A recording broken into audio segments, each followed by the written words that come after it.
ከጴንጤ ወደ ኦርቶዶክስ ሃይማኖቷን ቀይራለች የተባለችው አርቲስት ሰገን ይፍጠር እዚህ በምስሉ ላይ የምትመለከቷቸው እነዚህ የትግራይ ወጣቶች በሰሚነሽ ኪዳነ ምሕረት በመገኘት ጦርነት በቃን እያሉ እየተማጸኑ ይገኛሉ። ልብስን ገላን አራቁቶ መሄድ ኃጢአት ነው፣ የተከለከለ ነው።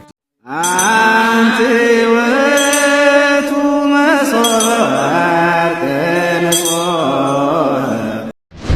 ከጴንጤ ወደ ኦርቶዶክስ ሃይማኖቷን ቀይራለች የተባለችው አርቲስት ሰገን ይፍጠር ጉዳዩ የውሸት መሆኑን ለማረጋገጥ ችያለሁ። አዲስ አካውንት ተከፍቶ በስሟ ሲለቀቁ የነበሩ ቪዲዮዎች የድሮ እንደነበሩና ፈጽሞ ሃይማኖቷን ያልቀየረች እንዲሁም ደግሞ በጠበቀ የወንጌል እውነት የጠነከረች እንደሆነች ለማረጋገጥ ችያለሁ። እነሆ አርቲስቷም መልእክቷን እንዲህ ስትል አስተላልፋለች። የተነካውበት የቀመስኩት የክርስቶስ ፍቅር ሁሉን አስቶ እንድኖርለት ያደረገኝ እንደ እምነት አባቶቼ ዛሬም ልተርክለት። ለእኔ ህይወት ክርስቶስ ነው። ለአንተስ ህይወት ማን ነው? ለአንቺስ ህይወት ማን ነው? ተውት እኔ ልመልስ። የቀራኒዮ ጀግና ኢየሱስ ጌታ ነው። ዓለም ሁሉ ይስማ መዳን ኢየሱስ ነው ስትል መልእክቷን አስተላልፋለች። እኔም እንደዚህ ወደ እናንተ አድርሼዋለሁ። ትክክለኛው የቲክቶክ አካውንቷ ይህ ከስር ያስቀመጥኩላችሁ ሲሆን ሌሎቹ በሙሉ ፌክ እና የውሸት መረጃን እያሰራጩ ስለሚገኙ ራሳችሁን ከሐሰት መረጃ እንድትጠብቁ ላለው አዲስ መረጃ ካለ ወደ እናንተ ማድረስ ይሆናል። እዚህ በምስሉ ላይ የምትመለከቷቸው እነዚህ የትግራይ ወጣቶች በሰሚነሽ ኪዳነ ምሕረት በመገኘት ጦርነት በቃን እያሉ እየተማጸኑ ይገኛሉ። እንደምናውቀው በትግራይ ጦርነት በርካታ ነገሮች ወድመዋል። ለሁለት ዓመት በፈጀው የእርስ በርስ ጦርነት በጣም ብዙ ንጹሃን፣ በጣም ብዙ ነገሮች ወድመዋል፣ አልቀዋል። ይሄ ነገር አልበቃ ብሎ አሁን በትግራይ ክልል ባለው ቀውስ ምክንያት ወጣቶቹ ስለሰጉ በሰሚነሽ ኪዳነ ምሕረት መጥተው እንደዚህ አይነት ተማጽኖ ይዟል። ይሄን ምስል ተመልከቱትና የእናንተን ሐሳብ ኮሜንት ሴክሽን ላይ አስቀምጡልኝ።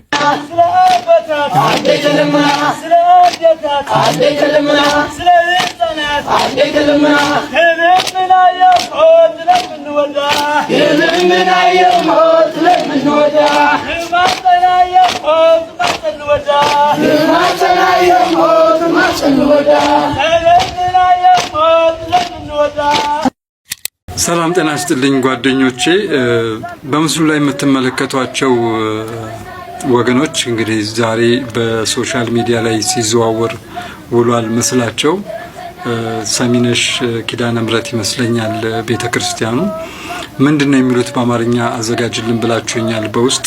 በዛ መሰረት እነዚህ ወገኖቻችን የሚሉት እመቤቴ ስደተኛ ነኝና በጥላሽ ከለላ ሁኚኝ፣ እመቤቴ ታውቂያለሽ እኮ የልቤን እናቴ አማልጅኝ።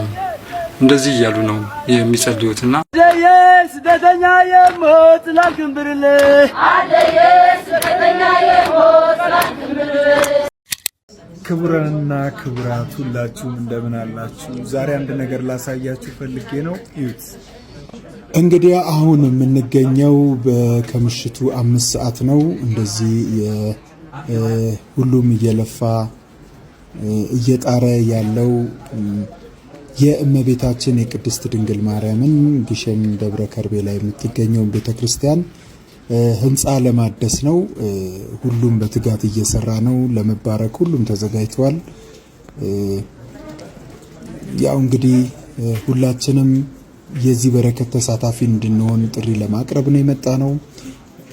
እንግዲህ የእመቤታችን የቅድስት ድንግል ማርያም ወዳጆች ሁላችሁም እንግዲህ ከበረከቱ እንድትሳተፉ እያልን ነው። በ8121 የንግድ ባንክ አጭር የአካውንት ቁጥር ገቢ ማስገባት ትችላላችሁ።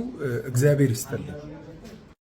ልብስን ገላን አራቁቶ መሄድ ኃጢአት ነው፣ የተከለከለ ነው። ለምሳሌ የሴቶች ቀሚስ ብትሄዱ፣ እስራኤል ብትሄዱ ሴቶቹን ብታዩአቸው ከባታቸው በላይ የሆነ ቀሚስ አያደርጉም። ባት ታውቃላችሁ አይደል? መቼም አሁን የፈረንጅ ባህል ነው ከባት ወደ ላይ ቁምጣ አከል የመጣ እንጂ ከባት ወደ ላይ ቀሚስ። አሁን በዘመናዊነት ከሆነ እስራኤሎች ዘመናዊያን ናቸው። እኔ እንዲያውም አውሮፓ መጀመሪያ የሄድኩ ጊዜ የዛሬ 15 ዓመት አንትወርፕ የምትባል ቤልጂየም ውስጥ ያለች ከተማ አለች። ኦልሞስት ጁ ሲቲ ናት ማለት ይቻላል። የአይሁዶች ከተማ ናት። በበጋና ሄድኩት። ሴቶቹ በሙሉ አንድ አይነት በቃ ቀሚስ። እኔ አገር ቤት ገጠር የገባው ነበር የሚመስለኝ ሳያቸው። 2000 ዓመት በአውሮፓ ኖረው የቀሚስ ባህላቸውን የማይቀይሩት ከሃይማኖቱ የመነጨ ስለሆነ ነው። እየሰማችሁ ነው ክርስቲያኖች?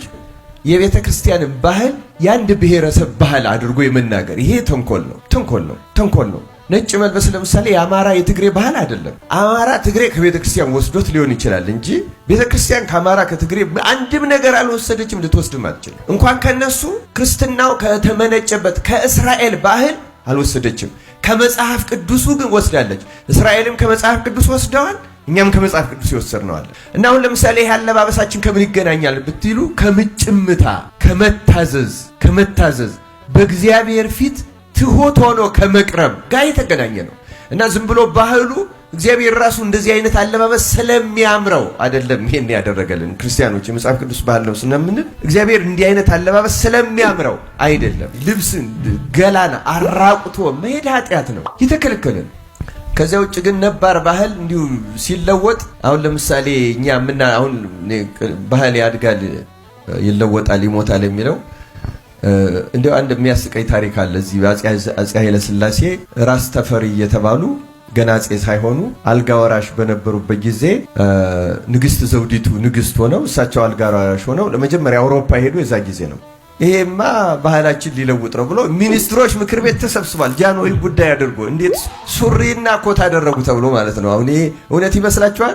እንግዲህ ከ60 ከ70 ዓመት በፊት ማለት አሁን ተለውጧል ማለት ነው አለባበሳችን። እንደዚህ አይነት ሱሪ አልነበረም ከ70 ዓመት በፊት። ምናልባት የዛ ጊዜ ተምረው የመጡ አንዳንድ ሰዎች ጀምረውት ይሆን እንደው እንጂ በቤተ መንግስት ጀማሪው አፄ ኃይለ ሥላሴ ስለነበሩ የሚኒሊክ ወራሾች ሚኒስትሮች ቁጭ ብለው ሚኒስትሮች ምክር ቤት ይገርመኛል ሁል ጊዜ እንዴት ሱሪና ኮት ይለብሳል ተብሎ ተሰብስቦ ያውቃል። ክርስቲያኑ ግን ይለወጣል ባህል። ቤተ ክርስቲያን ግን ያንን ጉዳዩ አይደለም። ምክንያቱም አካል ይሸፈን እንጂ ሳሪያን ሱፍ ሆነ ቦላሌ እንደዚህ ሆነ ቤሉ ሰፋ ጠበበ ብቻ ግን ሃይማኖትን የሚያራክስና ወደ ሌላ የሃይማኖት መገለጫ የሚወስደውን ትቃወማለች ሁልጊዜም።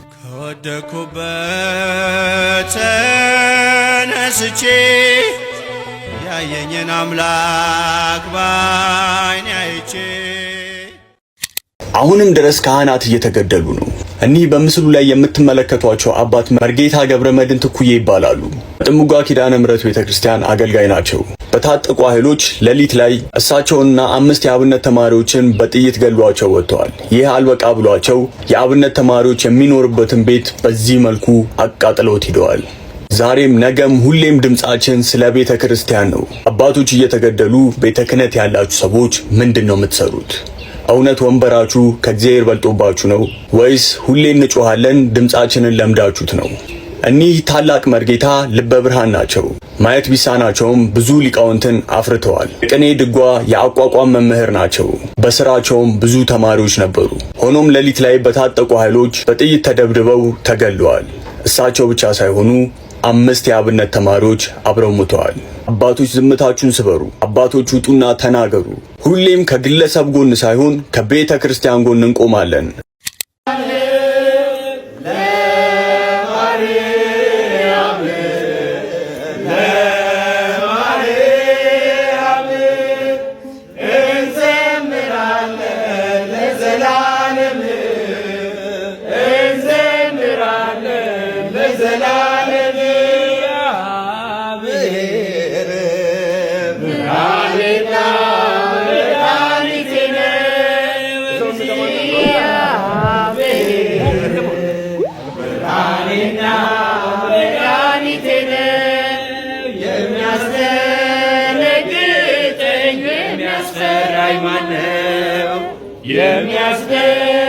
የሚያስደነግጠኝ የሚያስፈራኝ ማነው? አምላኬ መመኪያዬ ነው።